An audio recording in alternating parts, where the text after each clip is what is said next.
here with Vance, Alan, Yes. and of all places, he sells bamboo here in Burien. And why I'm so fascinated to meet him is, number one, he was a referral from one of my customers, and number two, I was thinking about doing some projects over in Hawaii. And so I literally flew over to Chiang Mai to check out this one guy who did bamboo work there.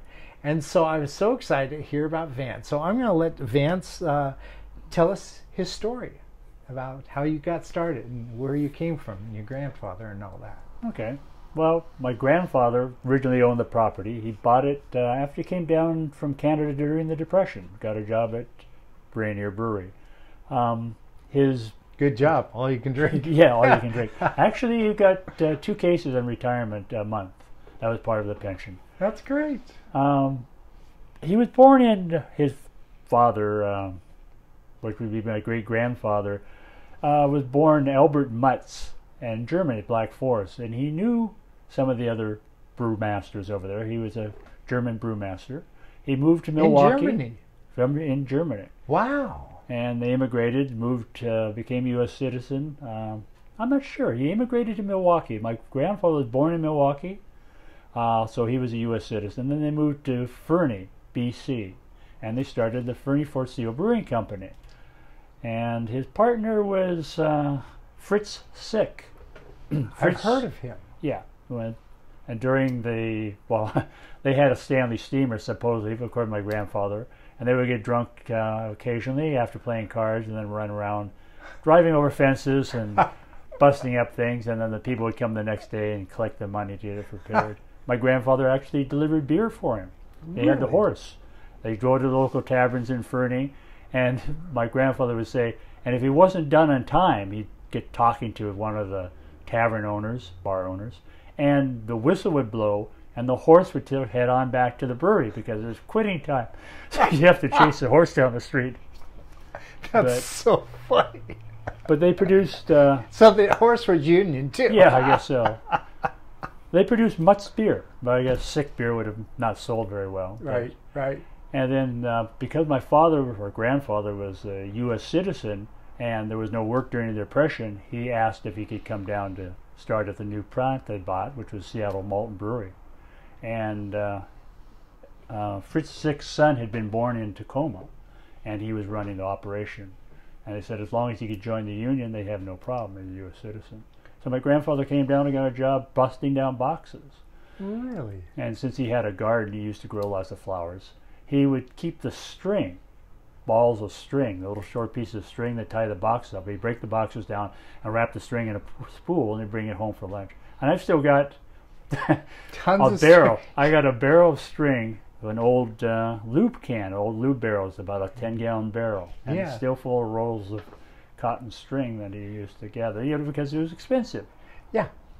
He paid about $3,000 for the property, 4 lots. Here. And the house, yes. Okay. And in Burien. In Burien. Okay. At that time, unincorporated King County. And his mother actually came down to see where he'd spent the fortune, because $3,000 was a lot of money back during the Depression, or just after it. Oh, during the Depression. So. But yeah, it was kind of interesting. I always knew Max, my grandfather, for, of course, my whole life. But we used to help him in the garden. He'd have a sandbox and a gravel box for mixing his cement and we'd play in it and mix it. And then every night he'd come home from the brewery and complain that we mixed the sand with the gravel. And so eventually, my parents and us, I lived next door. My parents had built a house there. The original house here had 3 generations in it. Pearl, this house here? Yeah, Pearl Mutz and my grandfather Max lived in the front bedroom.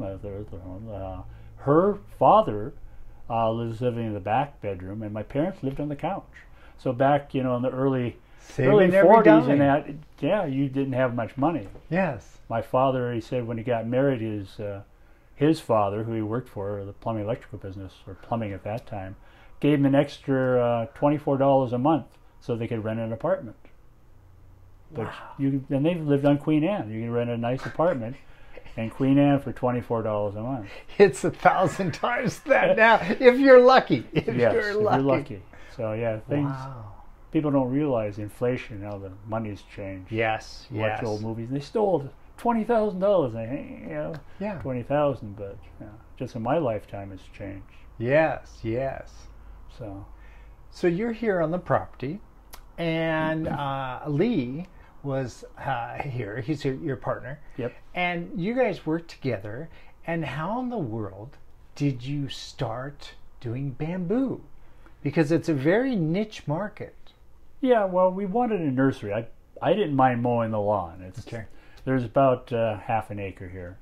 And we purchased in the 80s another lot. So we've got 5 now. So about 3/4 of an acre total. And I mowed the lawn, and we actually did some dried flowers.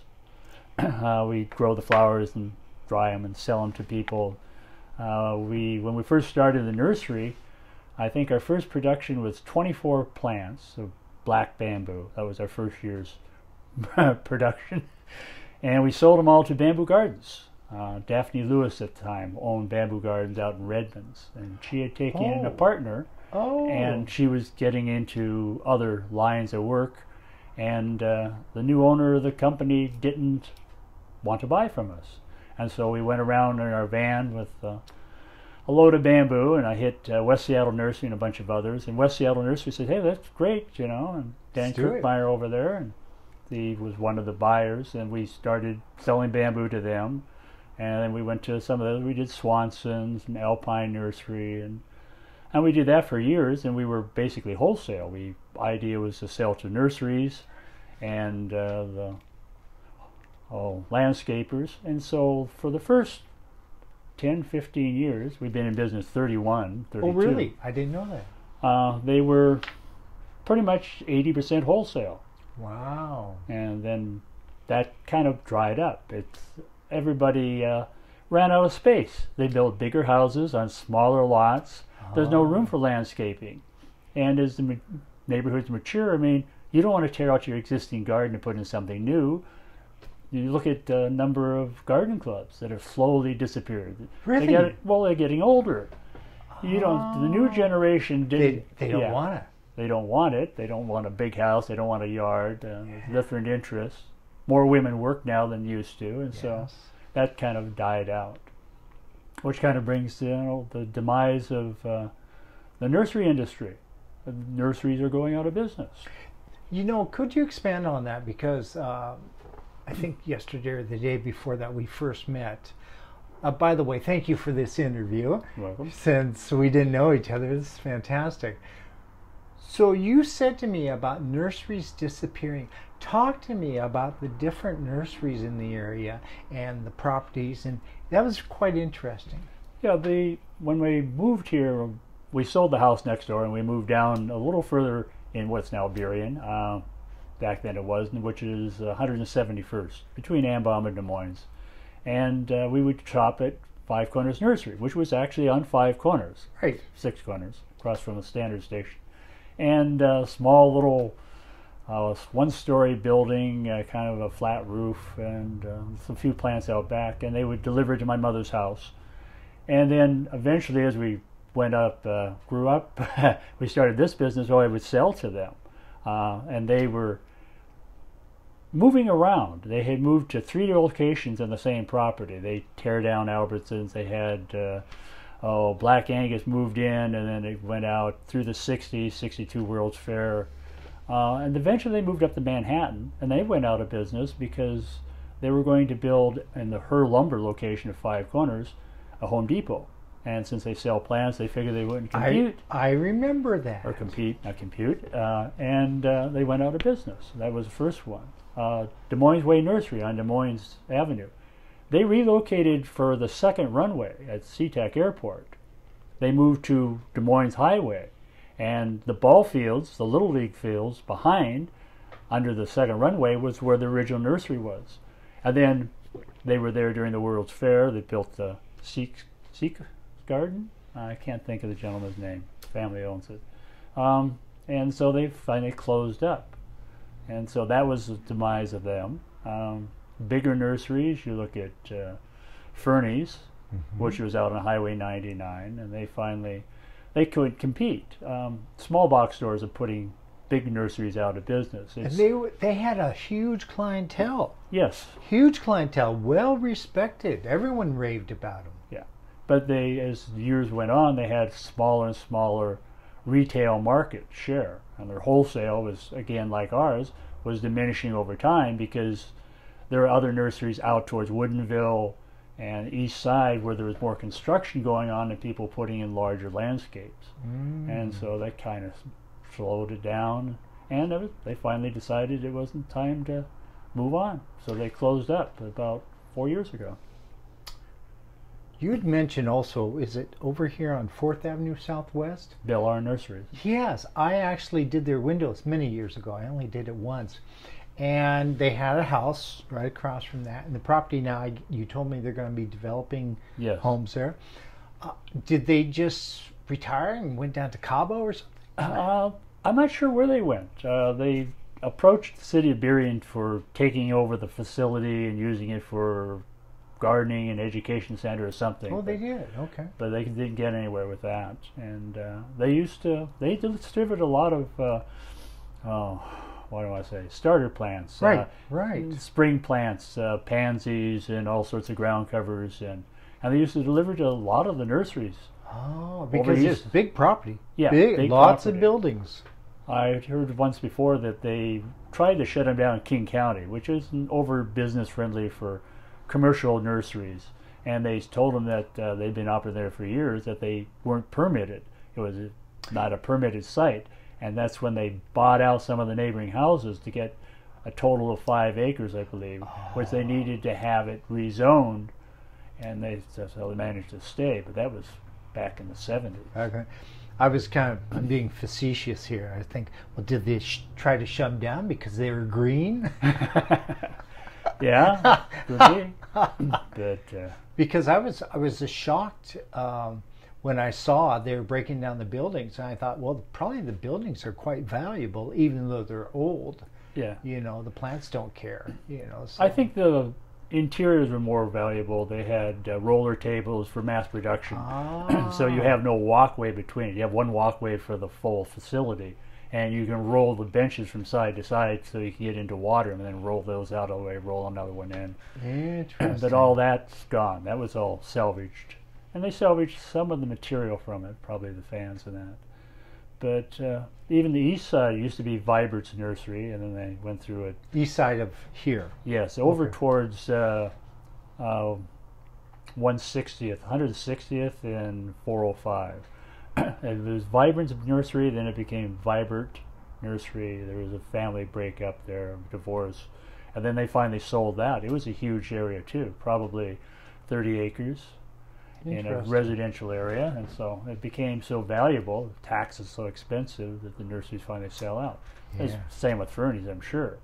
But you got to consider that T&L Nursery, which is out in Woodinville, they do liners, and they've been expanded. They do what? They do liners. They do. They'll buy plugs from other growers, like out of Oregon and California, and then they pot them up, and then as they grow up, they sell them to the nursery trade or to nurseries. So they grow the plants and then resell them? Yeah, they resell them. Interesting. And they've put in probably another 20 greenhouses in the last 3 years. So they probably have close to 20 acres out there. Interesting. So their system that they're doing is working? Yeah, it's working because they're the only ones left in town. Close to it was... no one's left in town. Well, basically, yeah. Used to have Teufel's Nursery. They built a greenhouse complex out there. They didn't have enough business. They closed it down. They still have a small operation where they sell plants they buy from other people and bring in from their nursery in Oregon. What's the big one? Mobax. Mobax was one of the largest, or the largest, largest retail nursery in the U.S. at one time. Is it gone? It's changed hands, and they're now talking about building basically park in the green. They're going to have Mobax, and they're going to have apartment buildings and a development. And so combination. Yeah, they announced that a few weeks ago. And kind of interesting thing that you've heard of Coinstar, where you take your money into the Right. you know, Yes. Albertsons or whatever, and bump your change in there and get it back. Yes. That's their son. He used to wash pots. They paid him a penny a piece to wash the He's reused overpaid. pots. And He's so he overpaid. had all this change. He was like, well, people have to have change. But yeah, that was, he owned Coinstar. He started that. And if I'm right, I could be wrong on this. I used to do a speaking group, and one of the employees was there as well. Did they start Redbox, or is that? Yeah. No, I think that's the Red Box. They expanded into that. Yeah. Yes. So it's funny that, you know, this one progression. How interesting. So I want to mention here that anyone who doesn't know where you're at, what's about our address here? It's 12260 First Avenue South. And what days are you open? We're open Fridays, Saturdays, and Sundays, Okay. 9 to 5, 9 May to through 5. September. The rest of the time it's a little too wet, too rainy, or we're not busy. Yeah. And then we're by appointment year round, but Yeah. it's by appointment because we have another couple acres off site. Yes. We grow the plants that we Yeah. bring over here. And we buy plants and bring them in. That's the other thing about the nursery trade. If you go to Fred Meyer's, they bring in some others, but McClendon's, you go to Swanson's, Mobac's, ourselves, we're all getting the same plugs. Tissue and liner. Everybody buys from the same source. The same And so people. so like Fernie's, who has a large operation and 10 employees, they don't have enough volume of business anymore, because with all the other small box stores selling the same plants from the same, they're paying the same price. Interesting. And so economics, their taxes are going up, their overhead goes up. Yes. So I guess that what impressed me the most is, like I said, I grew up in this neighborhood. I've driven by you thousands of times. I never even saw your sign. And so when I walked on the property for this first time, I was so impressed because you've got a beautiful property as soon as you pass by the house. And it's wonderful, and you have a lot of different things growing. And as the people, if they're watching on YouTube, I've got some photos. And so look at some of the photos. It's just beautiful. And you've got that plant that eats people. What's the name of that? Audrey? Audrey. What movie was that from? Little Shop of Horrors. Little Shop of Horrors. I walked up and I go, that's Audrey. It's like, I took some photos of Audrey. It was like going, I don't want to get too close to Audrey. He was erupting. We actually, my father is working, bidding a job in Hawaii. We went over to take a look at it. He did mechanical work. Okay. Plumbing. And we flew over to the island, but we missed the eruption and came back. So I've this one of the times when we first went to Hawaii on the Big Island, we actually walked through the crater. Well, it was a long time from first time seeing a smoldering cauldron, and then coming back and walking through the hike, 60 years later or 40 years later. Wow. But we've been haven't made it to Costa Rica like you suggested. My partner has also suggested a couple hundred times. Or Is that called the clue? Yes. But we did make it to Panama, Right. which was interesting. How'd you like Panama? I enjoyed it. I've never been there, so I don't know. Yeah, we traveled around. We actually hired a private guide for the day to show us around Panama City. Good. And learn the ropes of how to drive, because you drive, a little different there. They don't believe in stop signs. The stop signs are yield signs. As long as there's a hole to get through the traffic. You go for it. Bus does drive on the wrong side of the road to get through traffic. But, That's amazing. That's amazing. And you've also gone to Japan. What was your experience in Japan? One of our partners back there, Erica Harris, her sister had tickets to go to Hawaii. She used to work for the airlines. And so we all went on a bamboo buying trip. We were looking at importing bamboo. BB trip. Yes, kind of a busman's holiday. I love it. Which was interesting because everything, chewing gum, cigarettes, other things, our convenience are on the street in a stand. You just pick it up, go inside and pay for it. You don't worry about somebody stealing something. No. Which is kind of different. We looked at a couple of nurseries with their little larger than we could accommodate for buying things from. They were thinking, container loads, like half a ship. Right. So, could you, is it, how would you say, import friendly? yeah, the Japanese are. Yeah. Okay, wonderful. But bamboo is not something you can import. There's a 1-year quarantine for bringing bamboo into the U.S. Oh, It was put on in the 1800s because it's part of it's a grass. Right. And so you don't want to have a problem with bringing in a pest or a virus or a rust, since it is part of the grain crops, wheat, barley, oats. So the original quarantine greenhouse, my understanding, was in Puerto Rico, and they expanded it and put one outside of Savannah, Georgia, Ave S station. And so bamboo goes through a 1-year quarantine. Now, up into the 70s and 80s, the USDA would authorize or permits to chapters of the American Bamboo Society. And then 2010, those permits died out, and now the government runs their own operation back in Virginia, I believe, West Virginia. And so they have one large facility. It takes a lot longer to bring in plants. But there's only 3 native varieties of bamboo for the United States. Oh, I didn't know that. Tell me. There was switch cane, cane brake. They called it brakes. These buggy whips and that. And there was a third variety, which they used to make buggy whips, didn't they? They did. The third variety was actually deciduous. It was Appalachia. So it was Arundinary Appalachia, and it was deciduous. It would actually lose its leaves. But when the farmers didn't like it, because sometimes you'd have to go out of your way by a mile or so to get around the cane brakes. They would grew up the Mississippi River, all its tributaries, but it was very fertile ground. The natives liked it because they had lots of bird life and animal life. And they started planting corn on the perimeters of it because it was very lush, fertile soil from all the leaves and decomposing material for the years, and eventually they wiped it out. So probably 98% of all the original bamboo to the U.S. is gone. So you get a lot of people say, well, we could plant bamboo as a green crop, and we could take over the paper and pulp industry. There's 90 varieties of trees native to North America and 3 varieties of bamboo. So it's not quite the climate and to do that. It's nature decided a long time ago that it just wasn't going to compete with our climate and the other plants. You mentioned paper.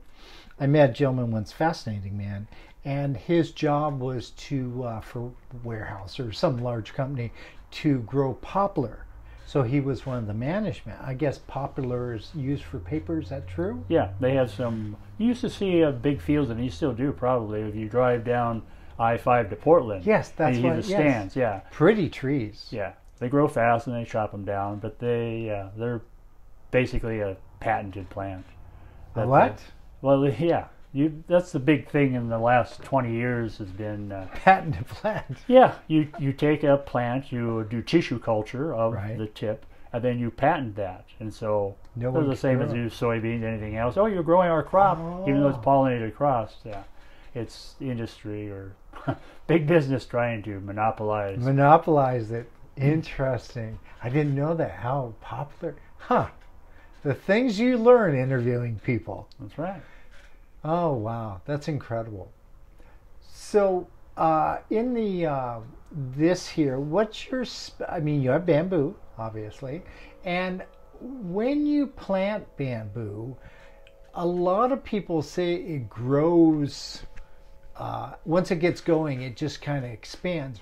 How do you control the growth of bamboo? Let's say if I want to put in a bamboo fence, let's say 1 foot wide, between me and my neighbors, how would I control it so it isn't growing out? You put down plastic shields or anything? Or yeah, there's a couple of different ways. There's barrier materials, what we like to use, what's it called? Barrier. Rhizome barrier. Yeah.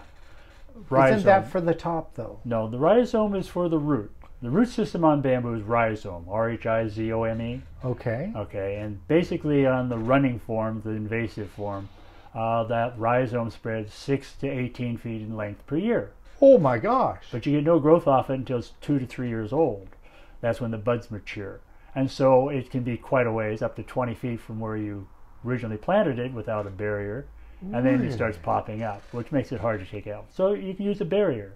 Most people, they say it's a control method. It controls it. It's a way of managing it more than controlling it.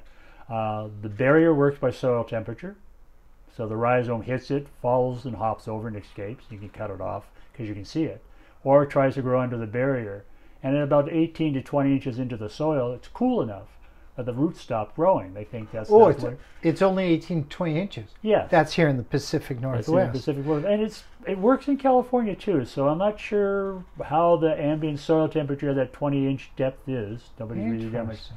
But if you put that barrier next to a rockery or retaining wall, your heated basement, it's worthless. Because the soil's warm below the barrier depth, and it would just grow under. So it follows heat. Yes. It follows heat. So it grows mostly to the sunny side of the plant, south and west, to rockeries, retaining walls, driveways, any heat source. I've seen the timber variety, our Vivax, come out heading due west and ran onto the pavers we had, made a 90-degree turn to the south and grew through under all the pavers, because that was the warmest soil. Oh. Kind of look at it as the plant's trying to make sure it doesn't get shaded out by the forest, the other plants. In Japan, all the bamboo is understory plant. The trees are growing up. You get 60, 70-foot trees, and the bamboo is an understory plant growing through the forest floor. Oh. And the cones are spaced out quite a bit apart. Interesting. Now there's also clumping varieties of bamboo that the rhizome doesn't have any buds. It's actually the tip of the rhizome that becomes a new comb. So where you see the new cane or comb, a new growth every season, that's as far as it's gone. Trouble is, if you had a 1 foot wide space, they tell you not to plant bamboo. I mean, it's too small an area for it. You won't be able to manage it. Either the plant will die out in a few years, you won't get enough water. You consider when you put a barrier around a plant and it builds a bit canopy over the top, you've cut it off from any water from the sides. You're not getting any rain onto the root system because of this canopy, and it'll die. You're going to lose it in the wintertime. A couple years later, you've got dead plants. Didn't even think about that. So most people don't consider watering their plant enough. How many times have we sold plants to people when we drive by and look at it and they're half dead? They didn't water it. I mean, two things kill bamboo easily. Water, not enough water, too much water. Most of them can't take standing water for over about a week at a time. Oh, I didn't know that. No air to the roots, and not enough water, and it just desiccates, especially in the wintertime. Containers are notorious for that. That was my next question, containers. So the container, I'm guessing, correct me if I'm wrong, gets too much water or too little? Too little. Too little because of canopy. Canopy again. How you figure interesting. On the running form, the rhizome will run out 12 feet, we'll say. It's going to wrap around your container in one season, and then all the hair roots form there, which means it has no place else to go. It's going to break the container eventually. But all the roots that take the water are on the hot side of the pot, which dry out the fast. So we don't advise planting in decorative containers if you want to keep the container. Because that's the first thing I thought of. Yeah, because you do a pot in pot method where you buy it in a plastic container, you put it inside and put some mulch around it or soil, and then when it outgrows that container, you can lift it out and put it in a bigger container. And when you run out of space to physically put a plastic container in, you dig it out and divide it. Runners or clumpers, because you will never get them out of your container again. You don't plant directly in a stock tank. You can go on Craigslist and find 3 golden bamboos, 6 feet or 8 feet tall, in a horse trough, which is 4 by 6 trough, $100 U-Haul. It kind of weighs 700 pounds. You can't get the plant out because the hair roots form to the configuration, or they'll look like a imprint of the plant or the planter. There's no way to get it out, and there's no way to chop through 2 foot of roots. I mean, you don't have a shovel deep enough. Yeah. You can't. So yeah, you don't want to do that unless you plan to just throw it all in the garbage sometime. That's interesting. We talk a lot of people out of bamboo. It's not ideal for all locations. All locations. Yeah. That makes sense. I'm all plants because I'm been in thousands of homes, and I just talked to a gentleman the other day. It's a beautiful, beautiful evergreen, but he has to take it out because it's threatening his foundation. Yeah. And it's absolutely gorgeous. But he told me the permit to cut it down was I could be wrong with like $5, $10, or $15,000. Yeah, it could be. We had a I couple couldn't large believe that. black locusts. We got a $4,000. We worked with another person to do it, but the other two bids I had were $9,000, $10,000 Wow. to take out one tree. One tree. Wow. So yeah, it was an 80-foot tree. It'd been planted by my grandfather. Or was it? I bet you hated to take it down. Yeah, but it was starting to split down the middle, and my neighbor's building a new house, so I wasn't sure. Yeah, greenhouse on the other side. There was change. It took 3 months to get the tree crew in because they were so busy. But, Right. But we finally had it taken down. Finally done. Well, that's great. Well, I'm going to wrap up this interview. Thank you so much for your time. And I'm sitting here looking at all your books and a lovely home, and I feel a vibe that you're going to go to Costa Rica here soon. Eventually, the pandemic's over. Is it safe to travel again? Who knows? So I want to, Kathleen from Iron Age Greats, and I'm going to put you on my email list, so when I post hers, you'll be able to see it. She just built a house down in Rotan. Oh, that is so wrong. So wrong. So you and Lee might get a new vision going, hey, let's do this. Well, I've been to Rotan. Oh, you have? Yeah, we went on a cruise out of Houston. Yeah. You've been there with a cruise. I Yes. didn't know cruise went to Rotan. Yeah, they go down. During the we were supposed to go to Cancun and a couple other places, but the hurricane had wiped out the island, so we dropped off some aid to them on the cruise and went down to Rotan. And Wonderful. yeah, I think it was 1 week cruise or something. That's exciting. I'm taking my first cruise here this summer. It's just super low budget one, but now I got a new dream. To go to Rotan to a cruise. That sounds exciting. Yeah, we would cruise Australia, which is kind of nice because in Australia you don't tip. So here on a cruise, if you book a cruise, they put an extra $25 or $30 a day for gratuities for the crew and that. Yeah. Well, they can't do that in Australia because Australians don't tip. Oh. So the Australians make a livable wage. Yes. And they consider it an insult to tip them. I mean, I'm doing my job. I mean, Yeah. what's this? Yeah. What's this tip? Same thing in Japan. They're offended. You just don't do that. Yeah, you don't tip. That's awesome. Okay. Well, thank you very much, Vance. Okay. Absolute pleasure. Appreciate your time. Thank you.